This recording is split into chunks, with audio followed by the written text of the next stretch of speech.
Her job was to make sure people were comfortable as they spent their last days alive. And now a hospice nurse is without a job after she was diagnosed with an aggressive form of breast cancer. As News Channel 5's Kyle Horan learned, that woman's employer let her go because she was sick.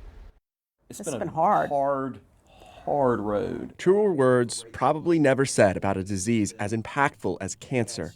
Chrissy and Matt Ballard know all too well, especially with Chrissy's insight as a hospice nurse. I know and I'm very aware of how devastating it is emotionally, but how, it is, can cost you, it can take your life as well. Working for Caris Healthcare is something she loved, helping others as they live their last days.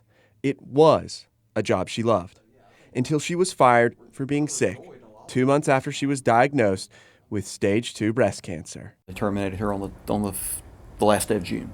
Yes. Which would have been 1 month short of her 1-year anniversary. Here's the letter. Proof of the reason for termination, and it also says it wasn't performance-based. Chrissy was on her 5th round of chemo, deep in the fight. When I talked to her boss, he said, "I'm sorry, this was a business decision." It was a business decision now that has Caris under investigation with the Equal Employment Opportunity Commission. We think we clearly have a case, so does the EEOC, but the morality of this has already been decided. This is clearly immoral to fire a woman, a nurse, a hospice nurse, fighting against breast cancer when she's in the midst of the most intense part of her treatment. Chrissy's treatment is going well.